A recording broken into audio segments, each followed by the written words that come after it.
Hey y'all, you're listening to Criminalist Behavior Podcast.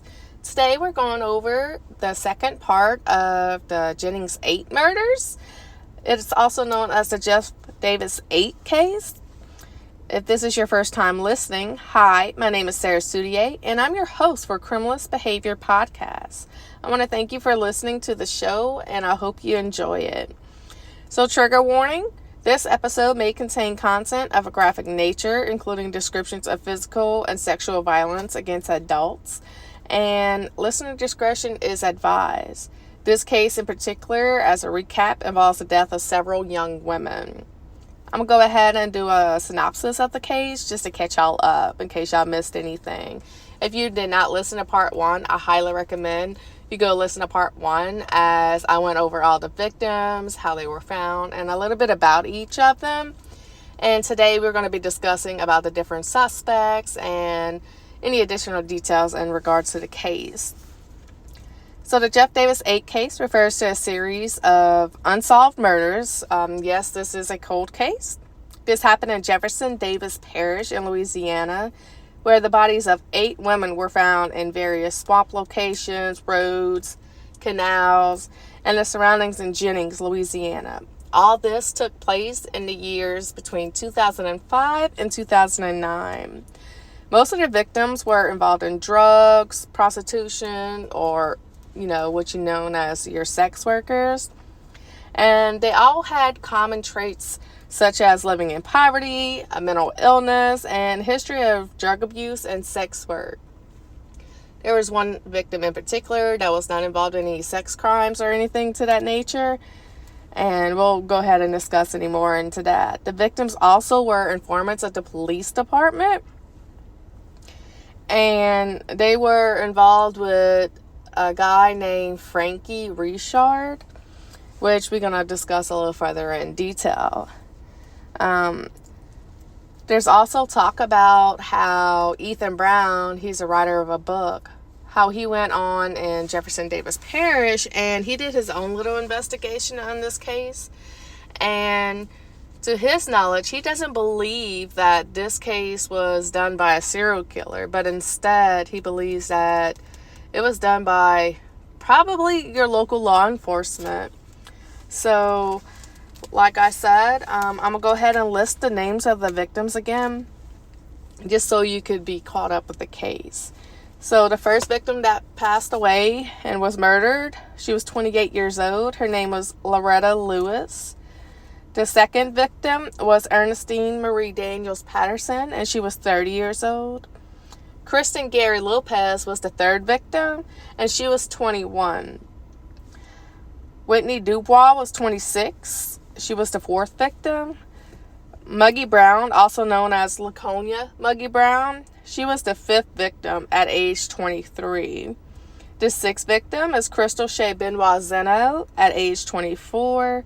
The seventh victim is Brittany Gary at age 17. And our final victim that we know of, her name is Nicole Guillory, and she was age 26 at the time of her death. So I'm going to go ahead and jump in, and we're going to go ahead and discuss some of the suspects that are potentially possible cause for these murders. And suspect number 1 is Frankie Richard. Frankie, he was rough looking. He had this head full of hair, a big scruffy beard, and he was always with his godchild, Hannah Connor. His name seems to be on everybody's lips. Everywhere you go, they state that in regards to this case and all these 8 murders, that you need to go ahead and talk to Frankie Richard, as we believe he's involved. Frankie appears on a documentary for Death in the Bayou, and he is described as a drug user and a drug dealer. He was also allegedly with some of the victims up until their last appearance was seen by any family or friends or any neighbors. And He acknowledges being with the victims, and he's also stated, open quotations, he has gotten high with most of them, and he also had sex with most of them, close quotations. That is a direct quote from Frankie Richard. So he is admitting that he had contact with most of these girls, he did drugs with them, and he had sexual intercourse with them. In 2007, Frankie Richard was in jail on an unrelated rape case. He was reportedly investigated for the murder of Ernestine Patterson and Kristen Lopez. Both the murder and the rape charges got dropped because he denied that he had anything to do with the deaths, and he has no knowledge about who may have committed these murders. So, not everyone on the special or involved in this case, for that matter, believes Richard's claims. Chad and Nick Chasson, which was relatives of Loretta, say that the last time they saw their sister at the gas station, she was in the vehicle with Frankie, and they drove off together. And Nick stated, open quotations, I don't like to judge people, but I think he's no good, in my opinion, close quotations. That is Nick's statement in revolving Frankie Richard. Brittany Jones, which is I believe she's the sister. Let me see. I want to double check. I don't want to give y'all false information. So Brittany Jones is related to Whitney Dubois, okay? She is the niece of Whitney, and she states that Frankie Richard has been a no good creep. She never heard anything good about him, and she never seen anything he did that was actually good. And the sheriff that was obviously head of the police department back in 1992, he served from 1992 to 2002. He says he wrestles with different allegations involving Richard, with all the multiple victims as he was seen with them. And he states that he was involved, Frankie Richard states that he was involved with all the victims, or at least most of them, on the last day of their lives. So you take what you will from that. So Richard was known as a pimp, and he was a former strip club proprietor who was also an informant, and he claimed to have been sexually involved with most of these women. He had a very lengthy rap sheet, and the allegations that placed him in connection to some of the murders, he was still able to walk free because they didn't have enough evidence to convict him in regards. He went and run the streets and stated, and he was bragging about his relationship with all these victims prior to their murders. Like, he couldn't be touched. He also owned a trucking company and had a strip club before he started settling down. Now, this may be a little bit graphic, but I'm going to go ahead and quote a quote from Mr. Frankie Richard, and this is what he stated, open quotations, "My most memorable way of making a living was selling pussy," close quotations. And he admitted that they sold pussy any and every effing way they could. But he tried getting himself away from being labeled as a pimp. Yeah. You see how his disgrace is towards women? Like, seriously, you just gonna talk about that and say that you just make a living out of females doing sex work for you? That's just disturbing. On another occasion, Frankie Richard stated, open quotations, "I did not pimp them girls," he said. "I introduced them to older men that they wanted to spend some money on a young gal. I am making sure they are getting their money and making sure they are not getting hurt," close quotations. Really? Many of the women who worked for Richard ended up getting hurt in the process of working for him. And of course, as you know, as this case discusses, most ended up dead in desolate areas of Jefferson Davis Parish in Jennings, Louisiana. His niece and goddaughter, Hannah, she described her uncle, open quotations, bad ass back in his day, close quotations. She also stated, Uncle Frankie was like the guy you didn't mess with. You know, he took care of business, close quotation. So, hello, Hannah. You just kind of ratted out your uncle right here. You stated that he doesn't take anything, and he gonna handle what he has to handle, no matter what the consequences are or whatever it takes. So Chad Richard recalled 3 decades ago, Frankie used to bring strippers he had working with him back to his home and brag about how he would trick them out for drugs. Frankie took pleasure in telling the stories of things that he did to the people and who he did it to. Frankie Richard had no remorse in his actions. Anything that he said that he did with these women, he stated he had no remorse. Despite his legal troubles, he remains a part of the community. So there are all these allegations, and a lot of evidence leads to Frankie Richard being a main suspect in these murders, but most of it is circumstantial and hearsay.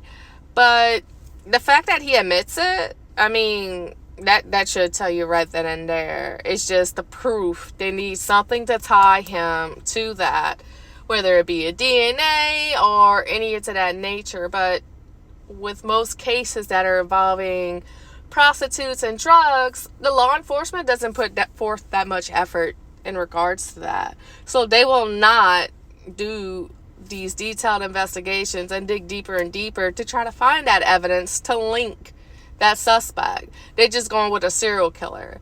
They don't know for sure what's happening.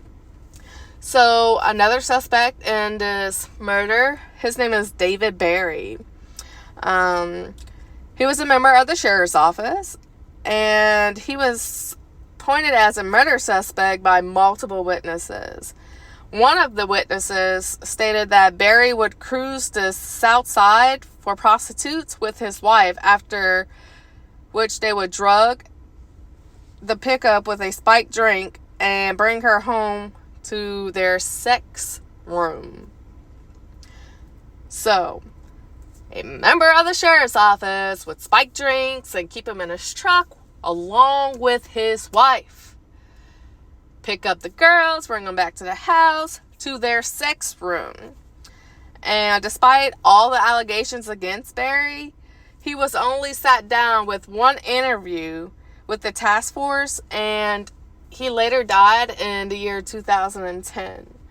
Y'all, if that doesn't speak volumes, I mean, we gotta remember the sheriff's office admitting spiking girls' drinks to have sex with them.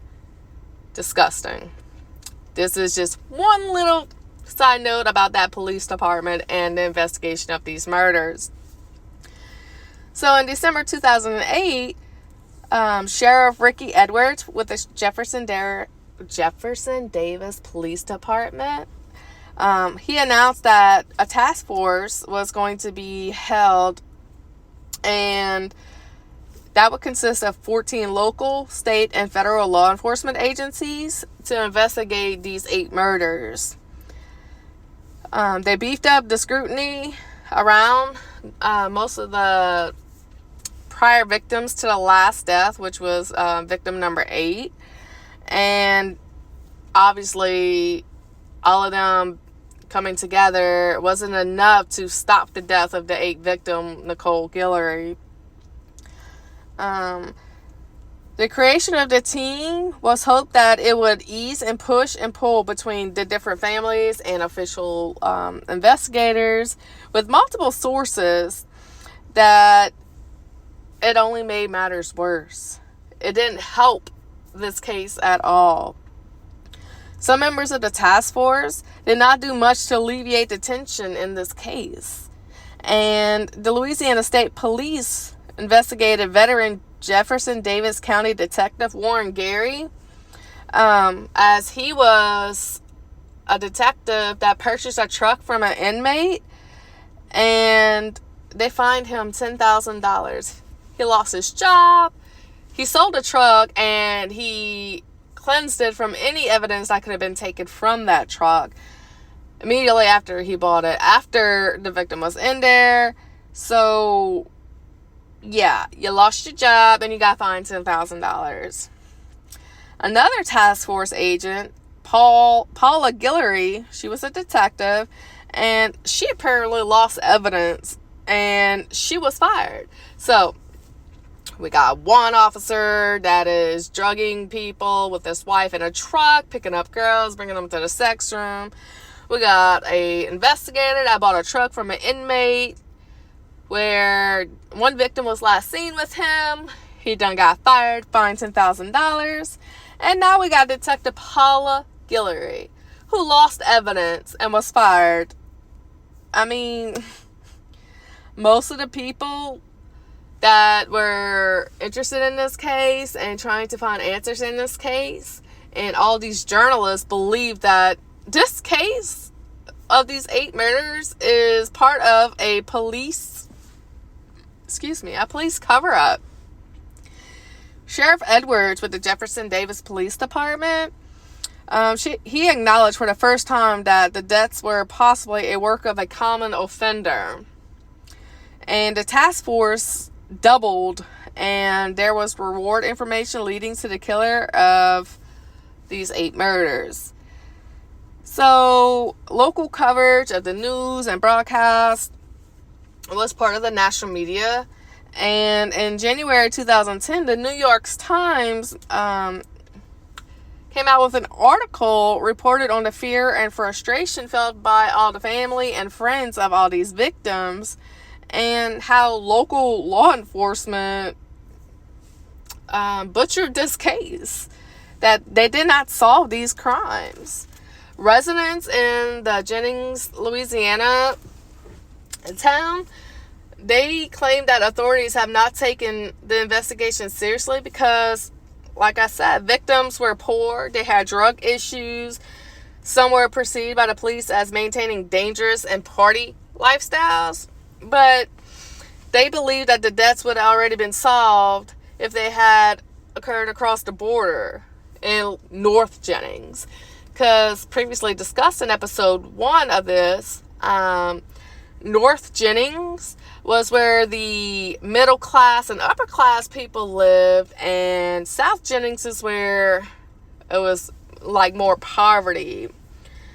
So whenever the documentary team for that broadcast show asked people why the cases haven't been solved, there was a resident by the name of Mary Drake. She states, open quotations, "It's because the police department don't want them solved. Because you could go out there and find 9 or 10 people for a murder of one man in Lake Arthur in a couple of weeks' time, but you can't find a murder of 8 women over a certain amount of years. What does that tell you? It's self-explanatory. To not be concerned about who murdered these women and to give their families closure, that's just wrong." Close quotations. Again, that was a statement by Mary Drake, which was just another resident in the Jennings area. So I mentioned Ethan Brown. He is not a suspect in this case, but like I said, he was the person who wrote a book, and the name of that was Murder in the Bayou: Who Killed the Women Known as the Jeff Davis 8. Y'all need to read this book. He details a lot of information, what he did upon his investigations, and he also in his book dropped information about a congressman in Louisiana named Charles Bustani. He generated pushback from the Jefferson Davis Parish law enforcement, and a new sheriff came to town. His name was Sheriff Ivy Woods, and Sheriff Ivy Woods stated that Ethan Brown was the author of fictional stories. So, as you can tell, fiction means things are not true. So, this new sheriff was, I guess, going to be part of that lovely police cover-up, as you will, and stated that Ethan Brown was just producing false information. After one of the contacts told Ethan Brown, they said that word was going around that he will never get his book out. He could take that as he will. Local law enforcement agencies were threatened that that book will never get published. And Ethan was leery about returning to Jennings, Louisiana to complete his interviews after all of that took place. Congressman Charles Bustani owned a seedy Jennings hotel where Bustani, he allegedly had sex with 3 of the victims involved. So, this congressman, another part of law enforcement in the Jennings, Louisiana area, he was at a Jennings hotel and he had sex with 3 of these victims. He was also trying to get into a seat with the Senate, and he filed a defamation lawsuit against Ethan Brown and his publisher. He dropped the lawsuit eventually. That was back in December of 2016 after he lost his race for the Senate seat. And Ethan Brown still states and is determined that these victims deserve justice. And I'm a firm believer of that as well. These victims deserve justice. Their families deserve the answers. Their friends deserve the answers. And the community needs to know that they can still trust their law enforcement if they, in fact, did not have anything involved. But with all this faulty information coming forth, with all these different allegations and rumors, as well as facts involving these investigators, police officers, and congressmen, I mean, you're looking at removing that trust from that. They need to start over from square one. Get rid of the police department and hire all new people. Easier said than done. I understand. So, excuse me. There is a story, Murder in the Bayou, that is a docuseries, and that's on IMDb and Investigator Discovery. And it states that, again with Ethan Brown, these homicides were not the work of a single serial killer, but they were a violent fallout through Jennings, Louisiana, with brutal sex and drug trade, a backwoods underworld hidden in plain sight. They reviewed thousands and thousands of previously unseen homicide files to determine what happened during each victim's final hours. There are different things that came to light as Ethan Brown did his investigations.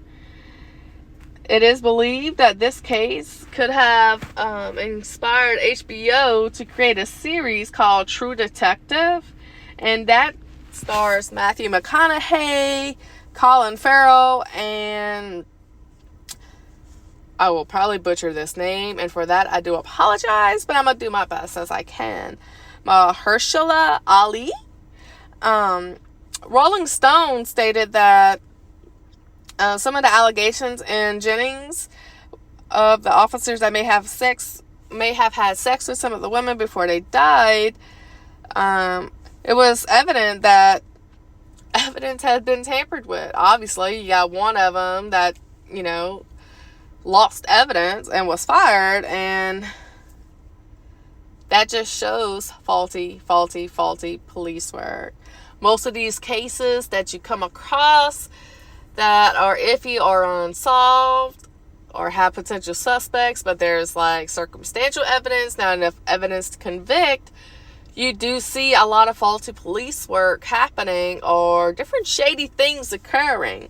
So I mentioned before that I was going to give y'all information on who y'all can contact in regards to any information, any tips that y'all may have seen, even if it's just not about this crime of the Jennings 8 murders, but you could always contact your local law enforcement or Louisiana State Police. Their Criminal Investigations Division can be reached at 1-800-434-8007. And you could always call 911 in the United States. I do believe that emergency dispatch number is different across different countries. And Crime Stoppers can be called. So anyone with information in regards to this crime or other crimes, tips, or anything of that nature, they are urged to call Crime Stoppers at 504-822-1111. There is up to a $5,000 reward in the event of a homicide, and any other little crimes or information that you have on cases, they can pay up to $2,500 up to $5,000 depending. The caller must contact Crime Stoppers directly to receive this reward, and unless stated otherwise, the reward that is offered for this information expires 2 years from the date of the felony crime. And whenever you do call Crime Stoppers, you will remain anonymous at all times. They will not ask you for your name or any personal information. Instead, you will be given a code and a password, and you will be able to check the status of the case or any other information that you may not have initially reported. You could go ahead and add that information to the website, and that website is www.p3tips.com. Again, that's www.p3tips.com. So Crime Stoppers, y'all, is the best place to go. And this is the Louisiana Crime Stoppers Department. So depending on what state you're living in and you want to report any information in regards to cases or tips that you may know about on other cases, you may want to, do a little Google research, Crime Stoppers, and in your area. So if you enjoyed our show, I want y'all to please rate, review, like, share, follow our podcast. We are located at all your podcast apps.